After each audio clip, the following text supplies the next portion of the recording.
that's one of the positive outcomes of this pandemic is people have gotten innovative and people are doing things that they normally wouldn't have done, and it's opened up new channels for them. And Alto's included in that because we've got such great mates with people that are doing those types of things, and they want our product to be part of what they're doing. This is the Deep in the Weeds podcast. I'm Anthony Huckstep. Devastating drought, brutal bushfires, a global pandemic. It's the stuff of Hollywood blockbusters. And yet, in Australia over the last year, it's been the harsh reality. What has been the impact on our food chain? The small, medium and large producers that nourish us. Westerly Isbaih and her family produce Alto Olives, one of the world's best olive oils and table olives. We've got Westerly with us now. How are you, Westerly? Good morning, Anthony. I'm pretty good, all things considered. Thank you.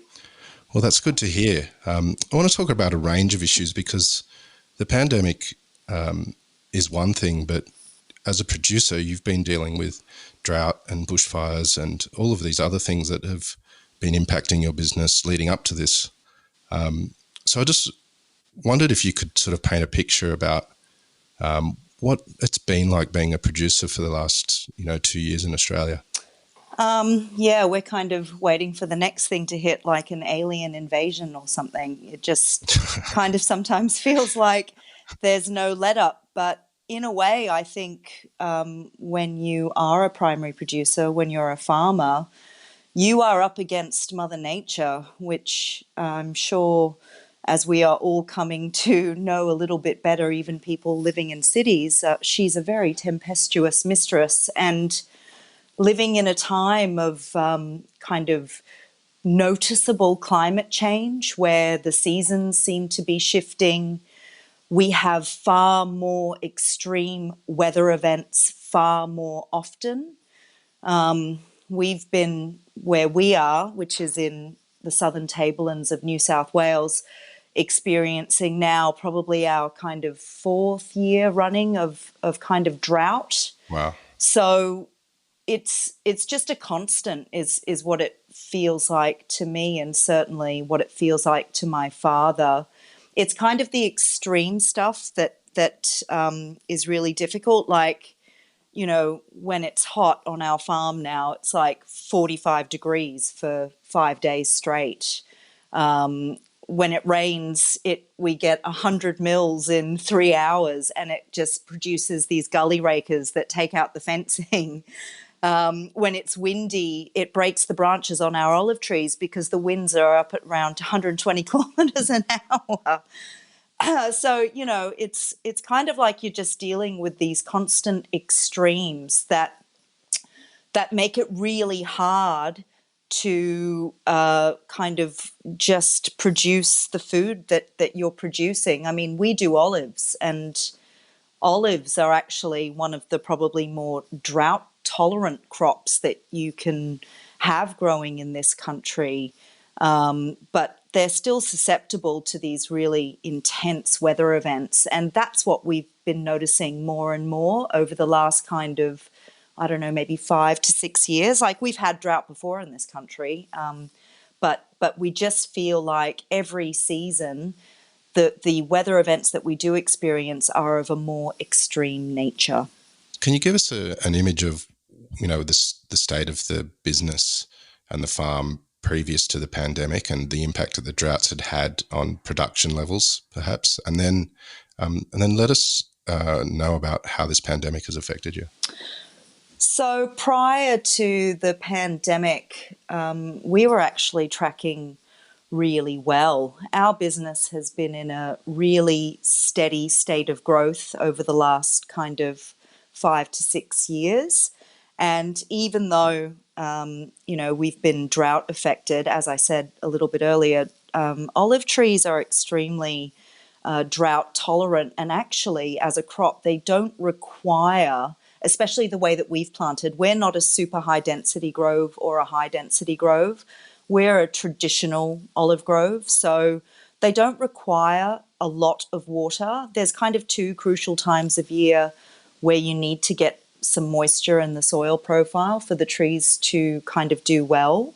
So we've been pretty good and had really good crops. I mean, for people that don't know, olives are something that you harvest once a year, kind of April, May.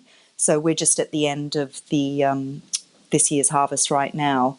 But we were tracking really quite well. We work with a network of distributors nationally, so we've never kind of offered direct sales or online sales, and our distributors predominantly serviced the food service sector, so hospitality. And up until this pandemic, we had really good growth year on year. Our sales were tracking beautifully. We were able to service the market, so we always had enough oil from what our own crop was mixed with oil that we would purchase in fractions to blend with what we were producing, and we were really able to create a really beautiful range of oils to predominantly service the hospitality sector, so restaurants, caterers, hotels, things like that. And then, of course, almost overnight, all of probably 90% of our business pretty much stopped because via our network of distributors, basically restaurants shut down and stopped ordering. So even with the difficulties of growing food in the circumstances that we've experienced over the last few years, Alto was actually tracking really quite well, I would say. And with the impact of the pandemic of losing 80-90% of your business overnight, what have you done to adapt to that? Because it's not like you can just quickly send it into retail and sign up deals and have it on shelves. Yeah, so I'd probably say that we haven't maybe in our own little business model pivoted as successfully as I've seen some other small and medium-sized producers do. But that's partly because we set up our model of working via distributors in the first place and servicing predominantly food service for a few very good reasons. One of the reasons is that we are very remotely located in the southern tablelands of New South Wales. Like the last hour to get to my farm, you're actually driving on dirt roads. So the nearest post office is almost an hour away. We basically, if there's a huge rain event, the road is impassable. So we decided in the early days that the best way to get our product to market was to use the logistical power of good distributors. And, there's freight companies that will come to our region of the woods only like once or twice a week. So getting online orders out on a daily basis or servicing people that way, which you kind of have to do if people are buying, a bottle of oil and a packet of olives. You can't say, okay, the lead time's 2 weeks.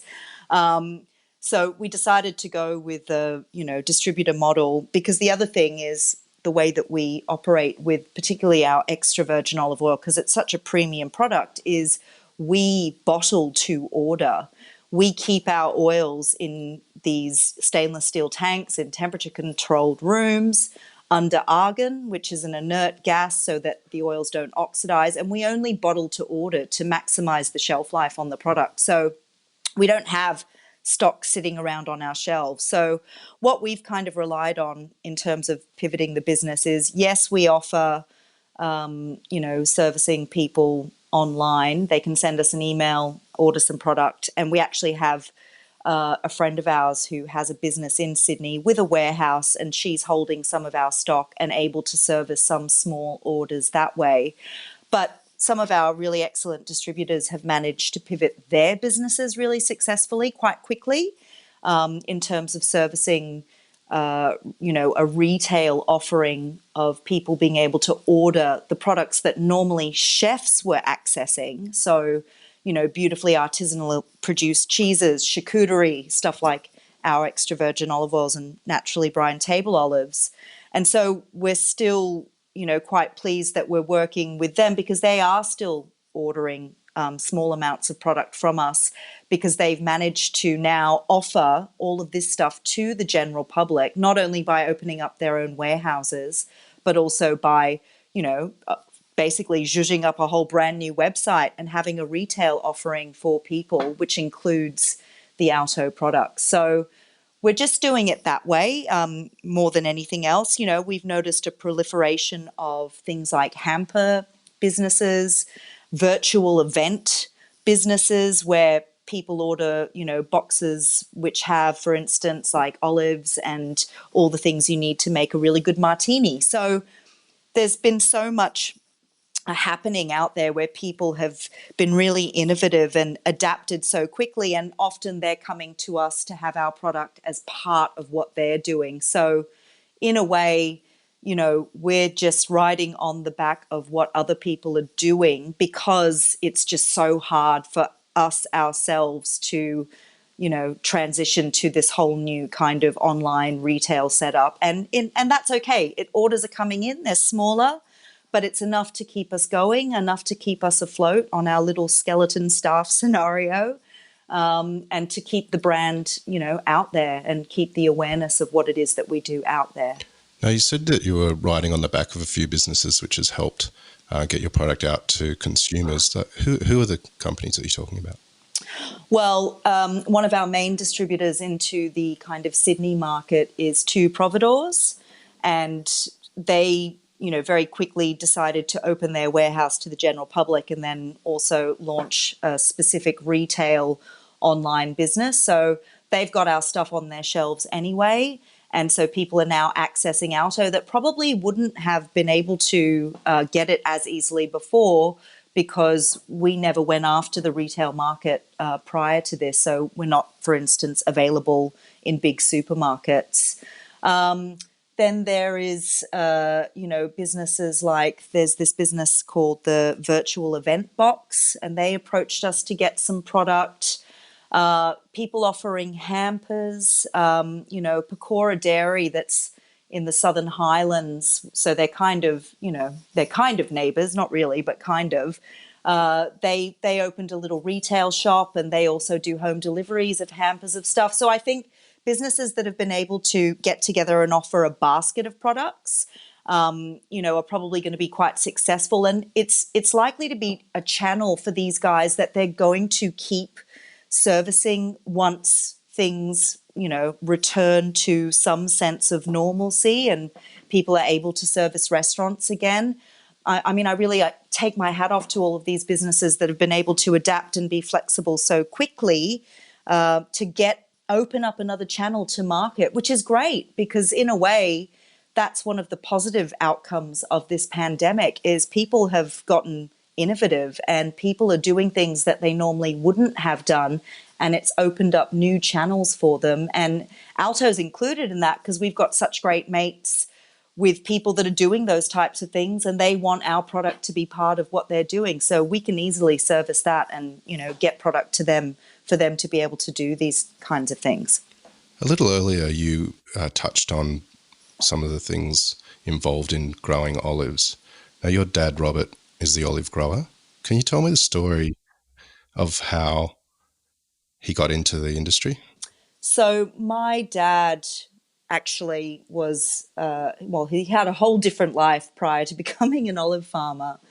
And how he actually got involved in olives in the first place was that somebody gave him 300 little spindly trees, and he decided to plant them and grow them, and they all died.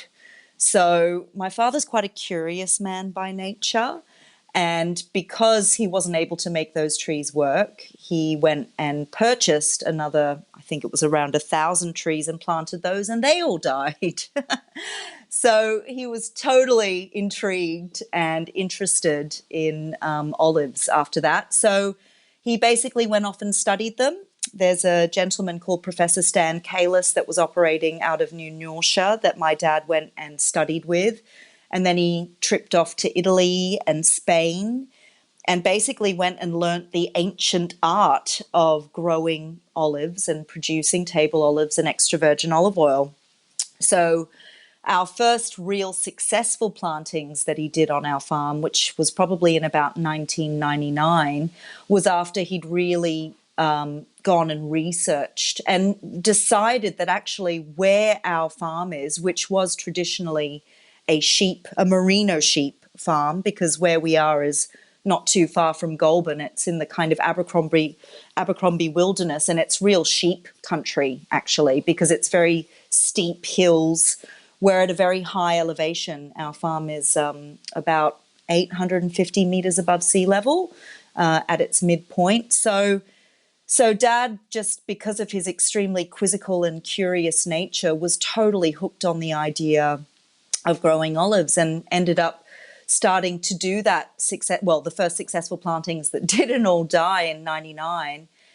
And then basically after, olive trees take, usually about a minimum of 5 years before you get any real fruit, and usually around 7 years before you're kind of commercially able to produce any oil. And, I remember Dad's the first time we pressed the first oil that we made, we ended up with about 11 liters of oil.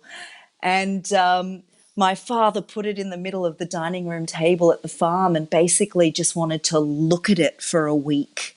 He was so taken with this liquid amber gold, which probably in hindsight tasted not so great because it wasn't the best.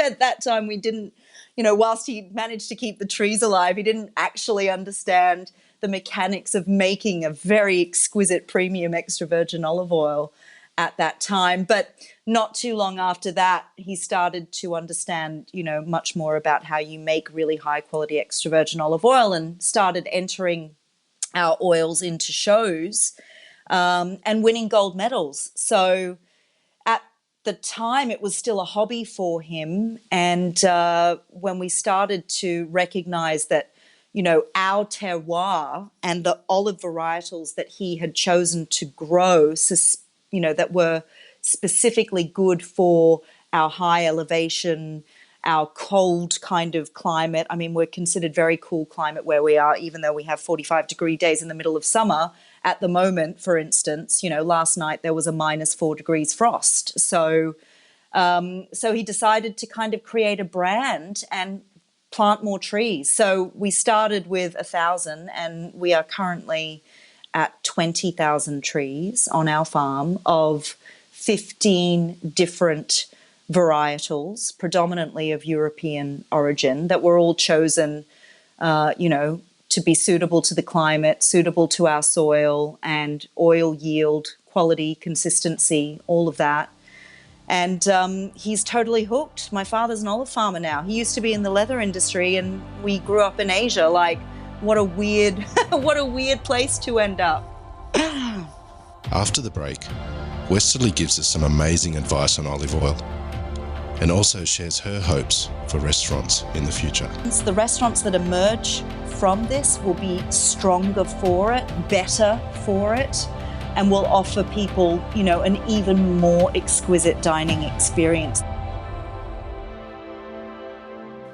This episode of the Deep in the Weeds podcast is brought to you by the Resilient Grenache from St John's Road Winery in the Barossa Valley. Agriculture takes resilience, but for me, resilience is also about Grenache in itself. It's a hard variety. Like it withstands anything you throw at it. It's a hard bastard and can handle most extreme weather events thrown at it. With the exception of maybe frost, it'll handle anything.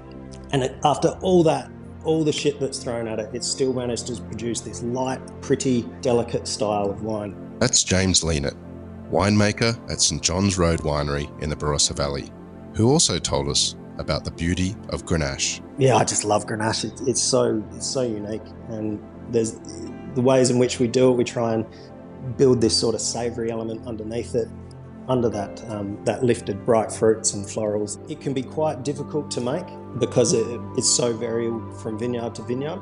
Yeah, I think one of our biggest and best, most fun blending days is certainly the Grenache day. The Resilient Grenache from St John's Road Winery in the Barossa Valley. For more information, go to stjohnsroad.com.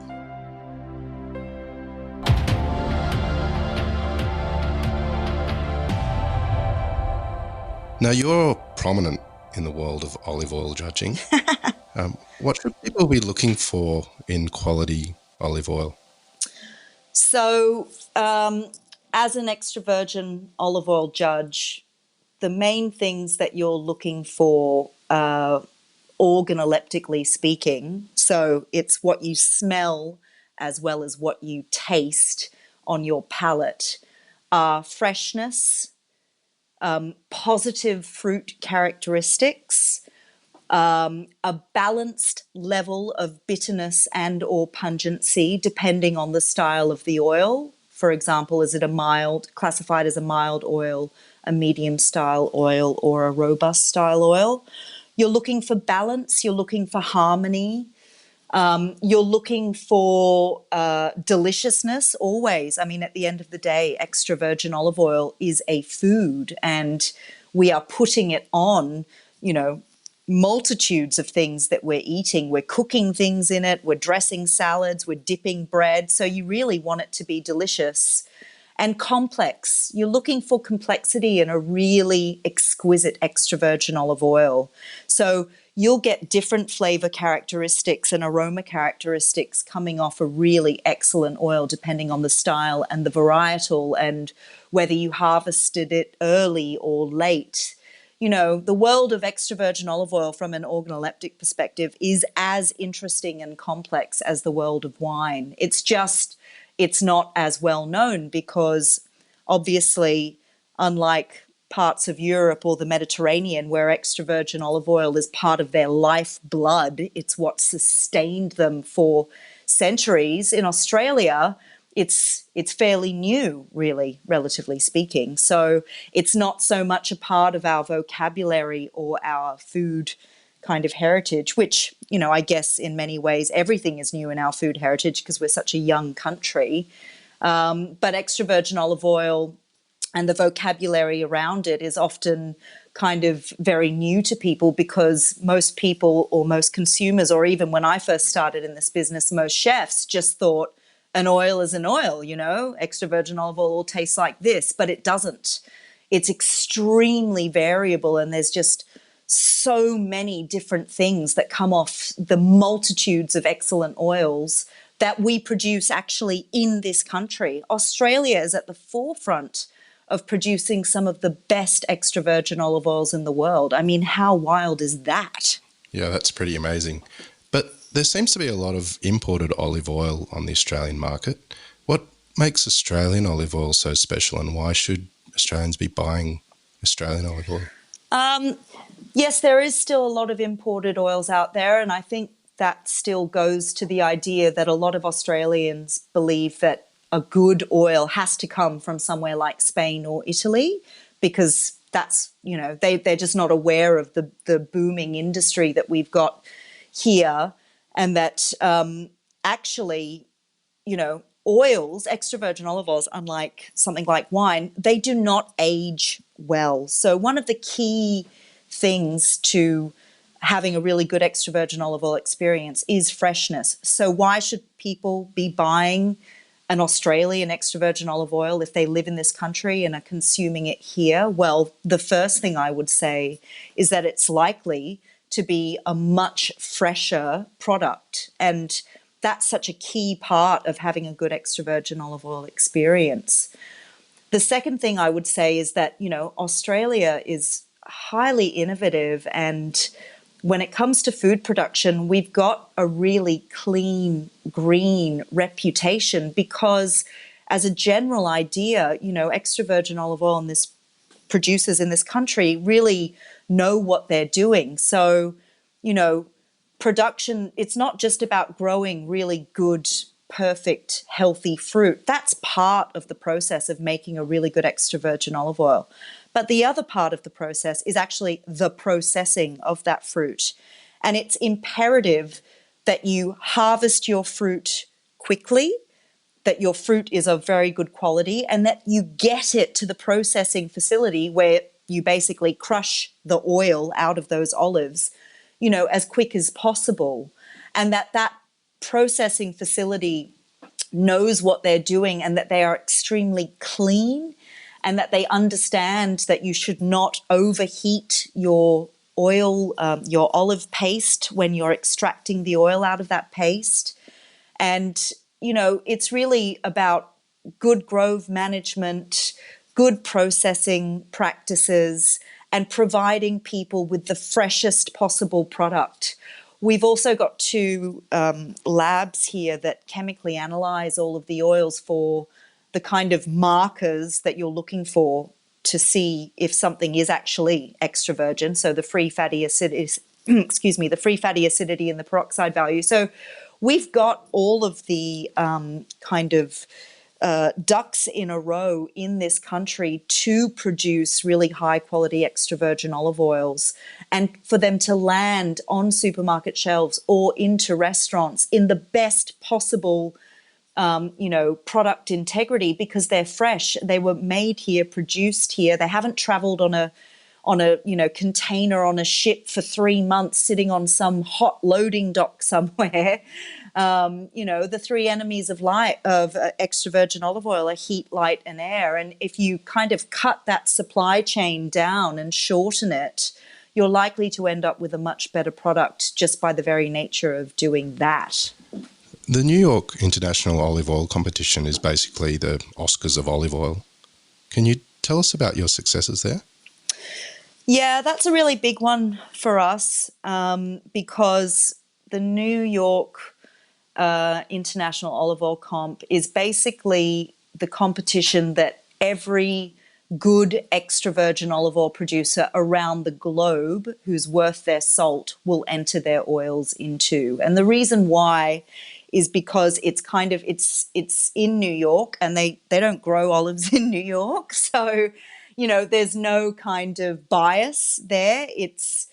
Everyone enters, whether you're making your oils in Spain, Italy, Greece, Tunisia, Argentina, Australia. Everyone in the world that knows that they're doing good stuff is very likely to put their oils into this show, because you get a really good cross-section of the best oils in the world. So you're not only we obviously enter all of our oils into the national show here that we have, and, the local New South Wales, Sydney Royal Show, the Melbourne Royal Show, but to kind of benchmark your oils against what's being produced globally and win a gold medal or a best in class basically is like saying, you can then say to your customers, you are producing one of the best extra virgin olive oils in the world, and say it without blinking, because it's true.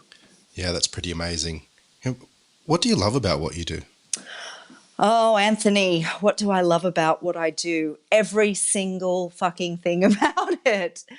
I think that producing food for your fellow humans to eat, especially sustainable food that is inherently good for you, it's inherently nourishing, highly nutritious, extremely delicious.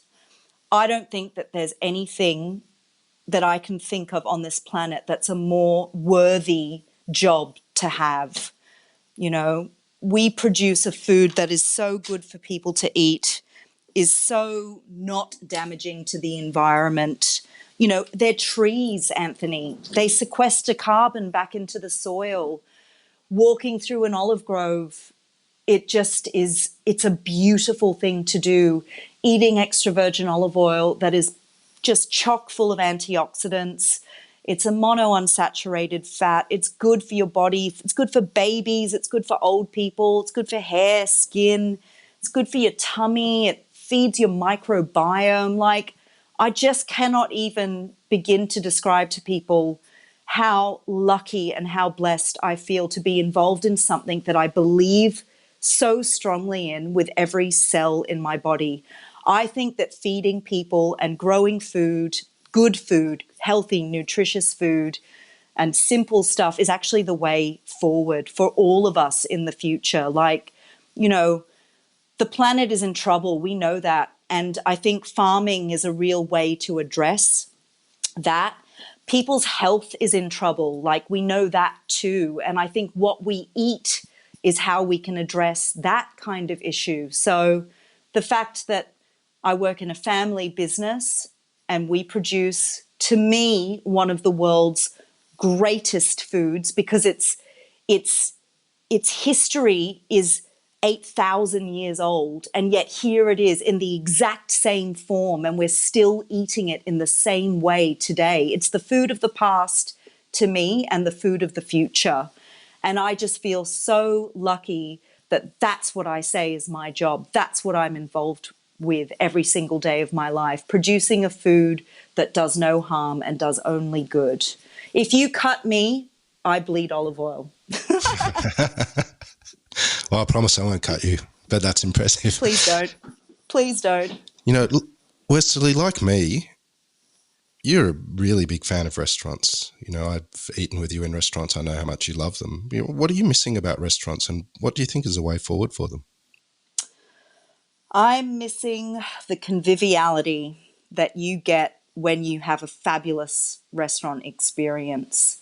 You know, there's nothing like getting together with good company, eating beautifully prepared food made by people that really know what they're doing, drinking gorgeous wines recommended by someone that knows their shit.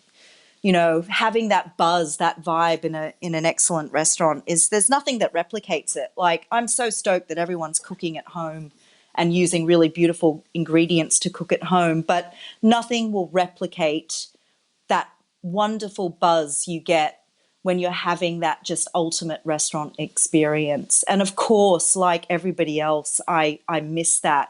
And in a way, not having it, you know what they say about absence making the heart grow fonder, not having that experience for such an extended period of time makes me really appreciate even more, you know, the good experiences. It gives me something to look forward to. To me, hospitality by its very nature is it's resilient. Like, you know, the hospitality industry will get back on its feet. It will be better, I think, in a way. I know this sounds weird, but I think we will all be better for having this experience, this kind of, you know, forced pause or opportunity to reset. And I think what might happen and what I hope will happen for the hospitality industry is that, you know, when it does get back on its feet, people will have had the time to think about how to move forward in a more sustainable manner for themselves, you know. And I think that the restaurants that emerge from this will be stronger for it, better for it, and will offer people, you know, an even more exquisite dining experience than what they previously were, because they'll be so happy to get back in there and do their thing, you know. And hopefully they will have had this time to think about things and how to improve things that perhaps weren't working for them. So, you know, I have no doubt that restaurants will get back on their feet again. It might take a little while. I don't think the, you know, stage one lifting of restrictions is going to do much for most of the businesses that I certainly have respect and admiration for, because you can't offer that convivial experience when diners are sitting 4 meters away from one another and people are wearing gloves and masks, and, you know, you're having to kind of have takeaway kind of cutlery and stuff. That's not going to happen. But there is no doubt that we will get back into restaurants and they will be able to open their doors and offer punters that wonderful experience that just cannot be replicated by anything else. It will happen. I don't know when, but it will happen. And, you know, speaking of experiences, you, over the years, have invited chefs to Hopeful Ranch and given them hospitality. Could you tell us a little bit about that? Yeah, well, for us, you know, one of the most important things when you're dealing with a product like extra virgin olive oil or table olives, which in a way, like olive oil, in a way can be considered a commodity item. And we want people to understand why it's something that's such a beautiful product to use and to cook with and to to eat. And the best way to do that, seeing as our main customers were always chefs and restaurants, was to invite them to my father's home, because I don't live on the farm, but my dad lives on our farm. So to invite them into my father's home and give them the experience of Alto, which is life on the farm. Allow these guys to walk through our groves, allow them to walk through my father's, vegetable kitchen garden and the apple, pear, and peach kind of orchards that we've got. Get out of their kitchens and into the wide open space, the air, the soil that is what feeds our olive trees and produces the olives that we then make into our brilliant table olives and our premium extra virgin olive oil. Give them a bit of hospitality back. I cook for them. I'm way, way, way back in the day, very, very many years ago, I was actually a chef. So I love cooking for people, and I love bringing these guys that, they spend their whole lives in these kitchens, bringing them into this great outdoor space, allowing them to come and pick stuff from our garden and our herb garden, maybe get drunk on whiskey, maybe go, and ride on the back of the truck up to the top of the hill and just breathe in some fresh air, eat some good food, drink some booze, and just hang out with each other and with us, share stories, and just, have an experience that binds them to what it is that we do. And I think life is about experience, and I think creating great customer loyalty is about experience too. At the end of the day, hospitality industry and even the supply side of it, which is what we do, it's about relationships, and we want to build great relationships with people, and we want them to see where it is that we create what we create so that they value it that little bit more when they're using it in their own kitchens. So that's why we bring people to our farm, because first of all, we love their company and we love hearing their stories, but second of all, we just want to engage with them on another level. Well, speaking of experiences, you said that you bleed olive oil. What's been your favourite olive-related experience? What's been my favourite olive-related experience? I have to say, probably for me, the thrill of when we are pressing our new season oils every year, which happens only once a year. And I always go and visit, because we don't have a processing. We process our own table olives at the farm, but we don't have a olive oil processing facility. So we have to rely on a couple that are in our region that we go and bring our olives there, and they do it for us. But I always bring a big hunk of fresh bread, like I'll pick up a loaf of fresh bread, maybe some tomatoes, and always a little bit of Alton salt. And I go always very, very, very early in the morning, and I'll drive from Sydney. So, it's like a 3.5 hour drive. I'll leave at about 4 o'clock in the morning and go to the processing facilities where they are processing our oil. And walking into a processing facility when it is processing and making really beautiful extra virgin olive oil, the smell that hits you is extraordinary. And different varietals of olives smell quite different and taste quite different. And we grow this one olive on our farm called Hardy's Mammoth. And Hardy's Mammoth makes our Vividus extra virgin olive oil, which is the one that at the New York International Show they just can't get enough of. It's the one that always wins the best in classes at so many shows that we enter it into. And being at a processing facility when they are processing my Vividus and getting a cup full of it straight off the machine and dunking a big piece of fresh bread into that and then sprinkling a bit of salt onto it and eating that is my idea of absolute heaven. Wow. Like, I just cannot describe the surge of endorphins that go through my body when that happens, because it's like your whole year you build up to that one moment. Is the oil going to be good? I mean, we always think it's going to be good, but it always knocks my socks off every single time. Wow, you've made me hungry.